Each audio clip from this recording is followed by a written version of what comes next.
Samsung, Huawei, Samsung, Huawei, Samsung, Huawei. Difficile de choisir, hein.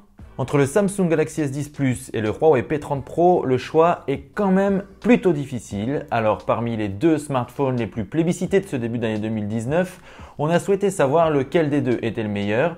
On a donc procédé à un comparatif complet, design, écran, performance, autonomie, appareil photo. J'ai tout balayé pour vous pour savoir lequel des deux smartphones était le meilleur. C'est parti pour le comparatif entre le Samsung Galaxy S10 Plus et le Huawei P30 Pro.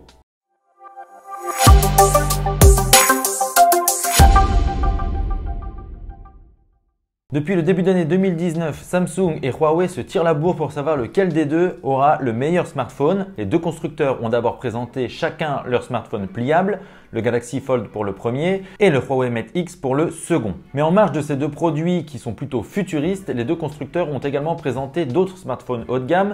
Samsung a présenté une nouvelle gamme Galaxy S10 avec le S10e, le S10 et le S10 Plus, alors que Huawei a présenté un P30 et un P30 Pro. Aujourd'hui, ce sont les deux produits les plus haut de gamme que nous allons comparer. D'un côté, le Samsung Galaxy S10 Plus, de l'autre, le Huawei P30 Pro. Chez Samsung, on innove plutôt de manière complète, c'est-à-dire que le produit a été entièrement revu, alors que chez Huawei, on va plutôt miser sur la partie photo avec un module photo assez impressionnant. Commençons donc par ce qui se voit tout de suite, le design des deux produits. Alors les deux marques optent pour des smartphones en verre. En 2019, c'est plutôt normal et les deux produits sont certifiés IP68.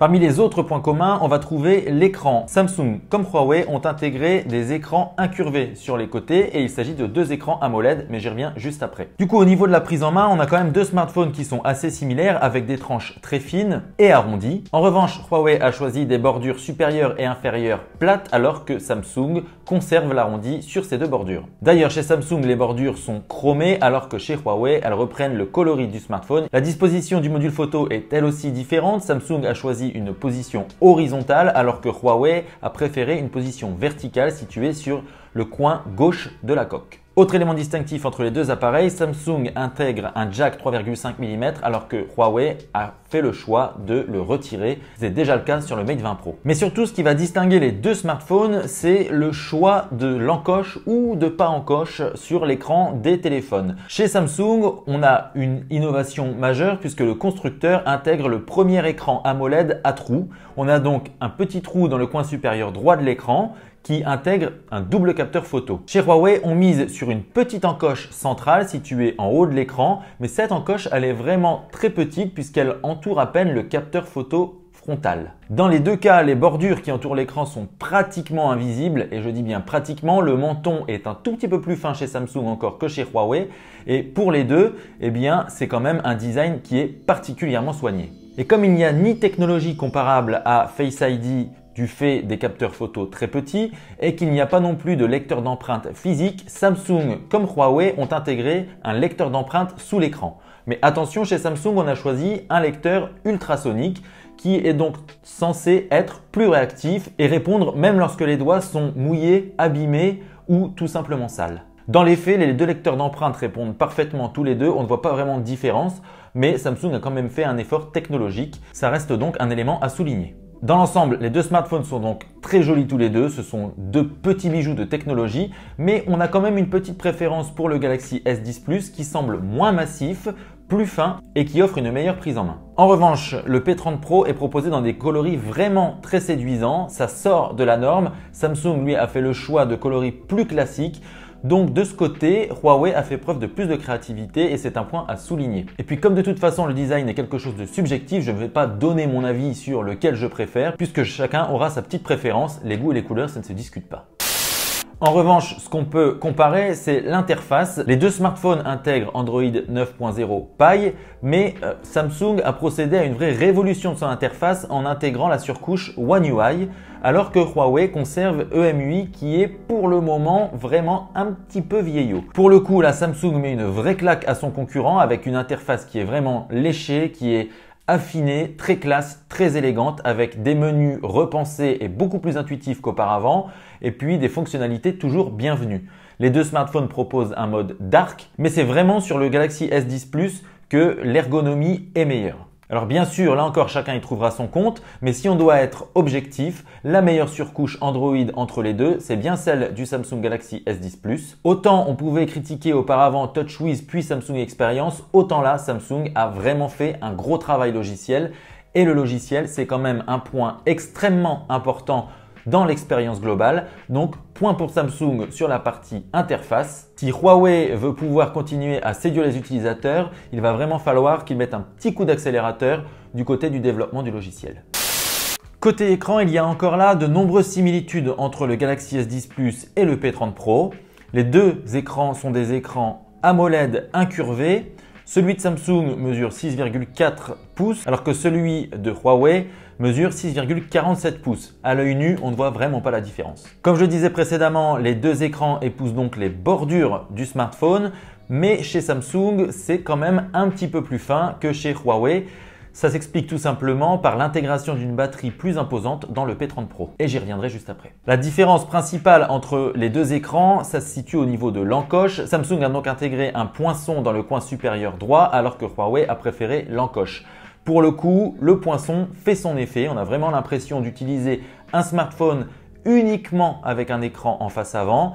La petite encoche sur le P30 Pro, même si elle est discrète, est toujours dans l'angle de vision. En revanche, elle ne rogne pas sur les contenus alors que le poinçon chez Samsung peut rogner sur les vidéos ou sur des données importantes lors de sessions de jeu. En termes de qualité à proprement parler, les deux écrans sont vraiment magnifiques. On a été impressionné par les deux dalles, mais on doit bien reconnaître que Samsung possède toujours un petit cran d'avance avec une colorimétrie mieux maîtrisée et puis des contrastes plus marqués. Mais vraiment, c'est infime et il est très difficile de faire la différence entre les deux. Donc sur l'écran, léger avantage pour Samsung. Le coréen reste le maître en la matière. D'ailleurs, DisplayMate, qui est la référence en termes de notation d'écran de smartphone, a classé l'écran du Galaxy S10 Plus meilleur écran du marché. Sous le capot, les deux constructeurs misent sur un processeur maison. Chez Samsung, on a donc l'Exynos 9820 pour la version européenne. Chez Huawei, on a le Kirin 980 qui est donc le dernier haut de gamme de la marque. Dans nos versions test, les deux processeurs sont accompagnés de 8 Go de RAM et de 128 Go de mémoire interne.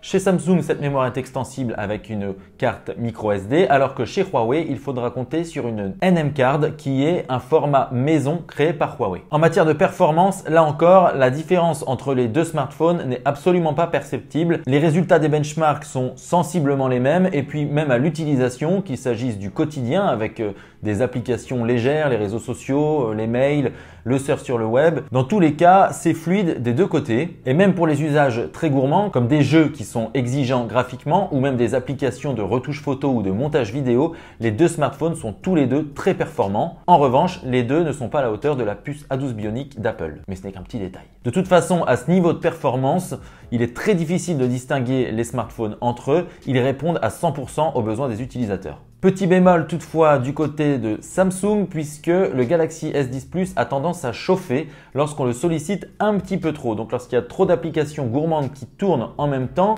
ou lorsqu'on est trop longtemps sur une session de jeu, la finesse du smartphone fait que l'on ressent la montée en température. C'est un petit point quand même contrariant même si la chaleur dégagée n'est pas dérangeante. Mais on le souligne quand même parce que à ce niveau d'exigence, à ce niveau de performance, il faut bien trouver des points différenciants.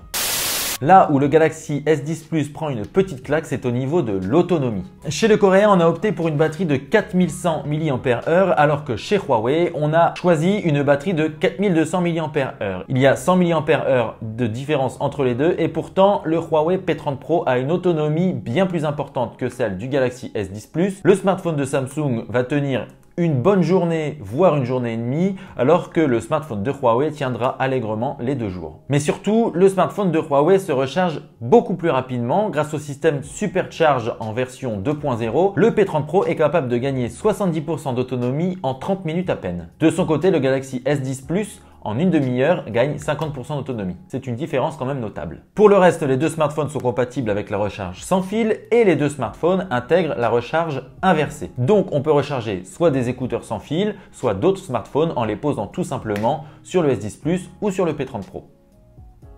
Donc du côté de l'autonomie, victoire pour le P30 Pro. Du côté de l'audio, en revanche, Huawei n'a pas fait beaucoup d'efforts. Le constructeur propose un unique haut-parleur mono situé sur le bas du smartphone, alors que Samsung a fait un plus gros effort en intégrant un double haut-parleur stéréo. Et la différence se fait clairement sentir, que ce soit pour regarder des vidéos, pour jouer ou pour écouter de la musique. Et puis les plus audiophiles d'entre vous apprécieront d'autant plus le Galaxy S10 Plus qu'il intègre un jack 3,5 mm, ce qui n'est pas le cas du P30 Pro, pourtant plus épais. Mais Huawei explique qu'il a fait le choix de ne pas intégrer de jack 3,5 mm pour favoriser un réseau d'antennes plus performant, Samsung aussi, mais surtout pour rajouter un petit peu de batterie parce que l'autonomie, c'est vraiment, selon Huawei, l'un des critères les plus importants pour les utilisateurs. Les 2 smartphones restent compatibles avec toutes les normes de son haut de gamme lorsqu'on met des écouteurs et même des écouteurs sans fil. Ils sont compatibles Bluetooth 5.0 et prennent en charge l'aptX, l'aptX HD ou le LDAC. Mais à l'écoute, il faut bien le reconnaître, le Galaxy S10 Plus est sans doute le meilleur smartphone du marché. Pour ce qui est de l'audio, le P30 Pro prend une petite claque. Huawei est prévenu, s'il veut atteindre l'excellence, il faudra qu'il travaille sur ce point sur les prochaines moutures. Et on attaque maintenant le cœur du sujet, la partie photographie. Sur les modèles très haut de gamme, c'est sur ce critère que les constructeurs ont l'habitude de se tirer la bourre. Et à ce petit jeu, le P30 Pro fait vraiment très fort. Sur le Galaxy S10 Plus, on retrouve un triple capteur photo, alors que sur le P30 Pro, il y a 4 capteurs. Surtout, Huawei a développé un système particulier pour le traitement de l'image. Au lieu d'avoir une plage RGB, rouge, vert, bleu, le chinois a développé une plage rouge, jaune, bleu. Le constructeur explique que le jaune va permettre de capter plus de lumière. Je ne reviens pas sur la taille des capteurs, sur l'ouverture variable du S10 Plus ou sur les autres systèmes développés par Huawei et Samsung. Je vous invite à regarder le test du Galaxy S10 Plus et le test du Huawei P30 Pro sur lesquels je reviens plus en profondeur sur vraiment la technologie photo qui est intégrée au smartphone. Et vous pouvez également lire les tests complets qui ont été réalisés par Marc, qui est un expert photo. Il a réalisé et écrit les 2 tests du Galaxy S10 Plus et du Huawei P30 Pro. Je mets tous les liens dans la description. Je vais donc moi plutôt m'attarder sur les résultats en photo. Et entre le P30 Pro et le Galaxy S10 Plus, les différences ne sont pas énormes. Néanmoins, le smartphone de Huawei surclasse celui de Samsung sur des points assez important. Si dans de bonnes conditions de luminosité, les clichés se valent plus ou moins, certains même préféreront sans doute les photos prises par le Galaxy S10 Plus, c'est dans des conditions de basse lumière ou avec des zooms que le P30 Pro va créer une nette différence par rapport au Galaxy S10 Plus. Huawei a fait très fort en ce qui concerne le zoom puisque le constructeur a intégré un zoom x2, un zoom x5 optique également, ainsi qu'un zoom x10 hybride et un zoom x50 logiciel. Clairement, si le Galaxy S10 Plus lui a un zoom x2 optique, eh bien le P30 Pro le surclasse sur ce point avec une meilleure gestion des couleurs, de la lumière et beaucoup plus de détails sur ces photos lorsque l'on active les zooms. Et puis lorsque l'on franchit la barre du x5, x10, eh bien là le P30 Pro met une véritable claque à son concurrent. Alors vous me direz qu'on n'utilise que très rarement le zoom, c'est vrai puisque nous en dehors de nos tests on ne l'a presque pas utilisé, mais tout de même il faut reconnaître le talent de Huawei pour avoir développé avec Leica une telle technologie dans un module photo aussi petit. Ce travail accompli par Huawei lui permet également de surclasser le Galaxy S10 sur les photos en basse lumière, donc qu'il s'agisse de photos de nuit ou de faible luminosité. Le P30 Pro affiche beaucoup plus de détails et a une bien meilleure gestion des couleurs. Il y a beaucoup moins de bruit et beaucoup moins de grains sur les clichés pris avec le P30 Pro de nuit. Et puis le mode nuit du P30 Pro est tout simplement impressionnant. On a vraiment une lumière qui éclate et beaucoup de détails sur les clichés. En revanche, ce qu'on peut se dire, c'est que Le mode nuit du P30 Pro donne l'impression de prendre des photos de jour alors que ce qu'on voudrait c'est des photos de nuit. Mais bon, quand même, le smartphone de Huawei fait très fort. Il surclasse le Galaxy S10 Plus et il surclasse même le Pixel 3 qui était la référence jusqu'à maintenant. Et enfin sur les portraits, le P30 Pro là encore va mettre une petite claque au Galaxy S10 Plus, même si les portraits ont tendance à être un petit peu trop lissés chez Huawei. Le Galaxy S10 Plus, lui, a beaucoup de difficultés à déterminer les contours des sujets et l'effet de flou qui est appliqué manque de progression. C'est assez agressif comme traitement photo sur le Galaxy S10 Plus. Sur le P30 Pro, le bokeh est beaucoup plus progressif, l'effet est beaucoup plus naturel et les contours sont irréprochables. Finalement, le Galaxy S10 Plus fait légèrement mieux que le P30 Pro sur les photos en ultra grand angle. Pour le coup, là, le smartphone de Samsung affiche quand même beaucoup de détails avec des couleurs maîtrisées et des lumières également très équilibrées. D'ailleurs, dans l'ensemble, il faut souligner que le Galaxy S10 Plus a un rendu des couleurs beaucoup plus naturel que sur les smartphones précédents. Le traitement de l'image est beaucoup moins agressif chez Samsung cette année. Samsung se rattrape néanmoins du côté de la vidéo. Vraiment, là, le constructeur coréen a fait très fort avec des vidéos 4K à 60 fps et une stabilisation de l'image qui est vraiment bluffante. Même si le P30 Pro est impressionnant de ce côté, le Galaxy S10 Plus reste un petit cran au-dessus et ça, on aime beaucoup. Les vidéastes, s'ils doivent choisir un smartphone, vont se régaler avec le Galaxy S10 Plus. Et un petit mot enfin sur le capteur frontal. Samsung, avec son Galaxy S10 Plus, intègre un double capteur alors que Huawei opte pour un capteur simple.